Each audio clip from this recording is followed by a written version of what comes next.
Hi, this is Neil and Rob from Cubase, and we're here at the Institute of Fundraising Special Interest Group Insight Conference 2018, where we're presenting the new and exclusive Gin and Data Live. Time for some gin? Cheers!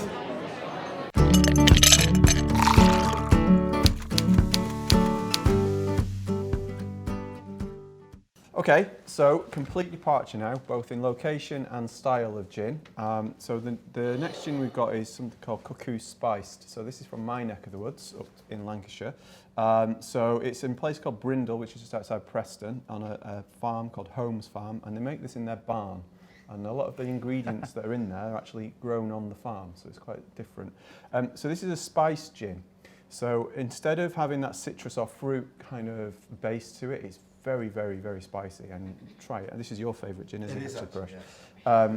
So this time, rather than use a garnish of fruit, we've used rosemary and black peppercorns. So do you all want to give it a try? See what you think? It is going to be different, so you'll either love it or hate it, trust me. Can we tell by their faces? Oh, you will be able to. That's very different, isn't it, from the last ones? Too many peppercorns. So this is just illustrating the different styles you get with gin, and so not all gins are the same, all very different. There you go. Back to you, Neil. Thank you. I'm not sure which my favourite is. I think the middle one for me. What about you, Selena? First one. First one. First Jeff? one, third one, second one. First one, third one.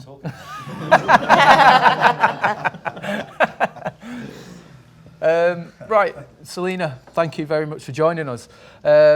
You've heard a lot about Paresh and Jeff talking around their infrastructure, but you've got a lot of charity-specific experience as well, and I wanted to draw a little bit on that. You were at PC UK, now at the Challenge. Do you want to tell us a little bit about the difference in models?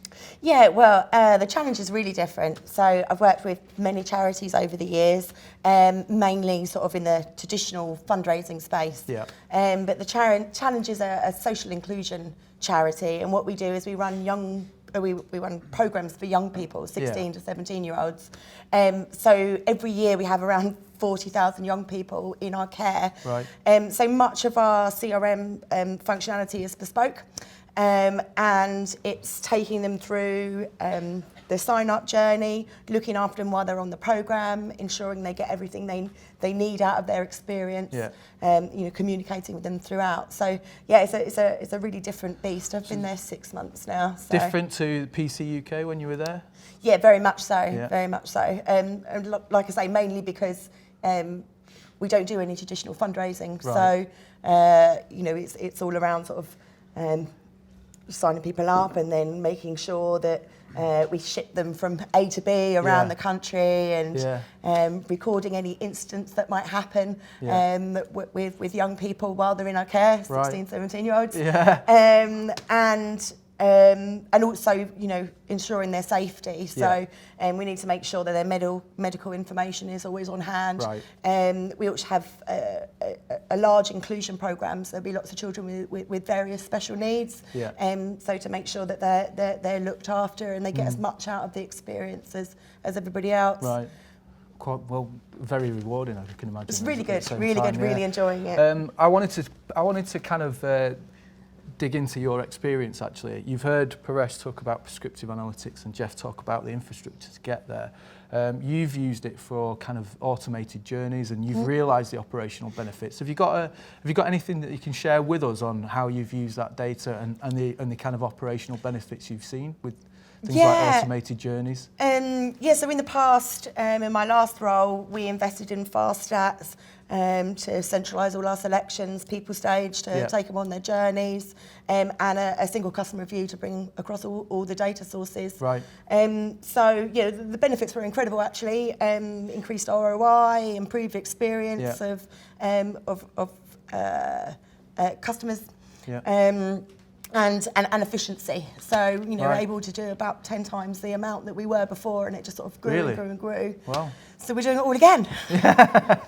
Nothing like a challenge. Exactly. Pardon the pun. Sorry. So you've talked about actually creating that ROI. What in real terms, what did you need to make that work and change those journeys?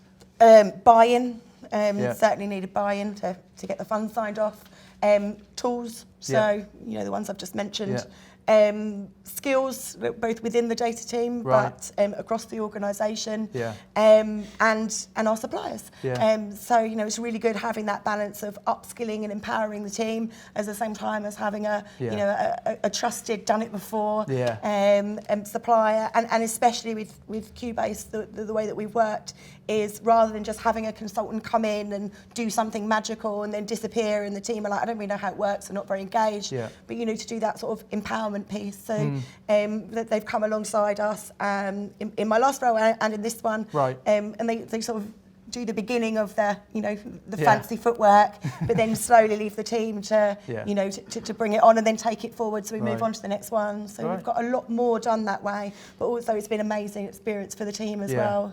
So you're drawing on all of that knowledge with partners and suppliers, upskilling where it's needed and required within your organisation, and then off you go. You can realise the benefits. It's really good insight. Have you got? I know you spoke. Have you got any more detail around the results that you've seen with those kind of journeys? You mentioned ROI. Yeah. So I suppose I've sort of covered them. Mainly. Efficiency. Right. Has been the biggest win. Being able to centralise our selections, being able to make those selections more accurate. Increased income, increased, customer engagement, that sort of. And so, kind of, I guess, that brings me to the question. You've done all of that really good work, and in my head, I'm going, where do you start? How do you sort of look at that journey and go, right, we need to unpick this and improve it? So, what's just for my benefit, really? How do you do that? Start with a plan, and so that normally comes from the business. That helps. What is it the business is trying to achieve, and where are they trying to go? And that is absolutely crucial, because if you don't know where you're going, you can't. No one can go on a journey. Absolutely. So ensuring that you're bringing the right people in from the business, that it's fully documented. The business rules behind every single decision. The kit, the people, the time. Making sure you can carve out enough time for testing and to ensure what you're doing is understood by everybody. We've talked about kind of all of that operational change. I want to touch upon the kind of cultural change and how you manage that in teams. Can you give us a little bit of background? Because obviously you've got the technology. It's not just about getting the technology. There's Paresh mentioned it. I think Jeff has mentioned it as well around upskilling. Can you give us a bit of a flavour of the cultural change that you need to put in place? Yeah, well, I suppose the first thing about change is nobody likes it. No one wants to change unless they have to. Change scares people, especially, with the technology and the data piece that people don't necessarily understand why. So it's really laying out that case for change, and really it's that case for what happens if they don't change. You have to give someone enough impetus to go, okay, we're going to have to do this.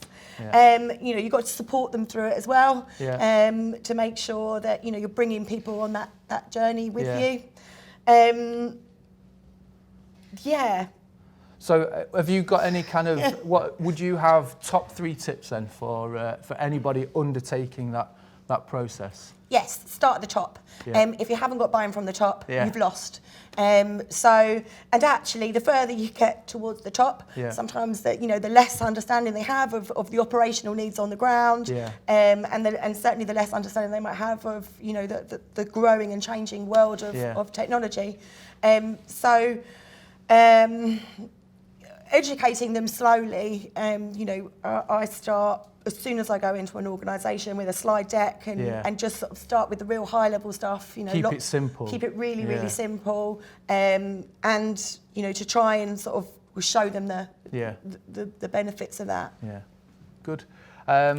So we've spoken a lot about that vision and setting the standards. What's your vision and ambition at the challenge then for next time? Our vision is big. So we would like to support and advise the charity in becoming the leading charity in their approach to combining data, technology and business design, ensuring that our efforts are entirely focused on enabling the challenge to create these programmes for social inclusion. Yeah. Well, thank you. And that kind of concludes our talk today. So I hope you found it different. I hope you found it informative and engaging. That's kind of what it was about. I hope you enjoyed the conversation, and I hope you enjoyed the gin. A big thank you to Selena and Jeff, and to Paresh and Rob. Really do appreciate your help and support coming down to present, and a big thank you to you as well. Thank you.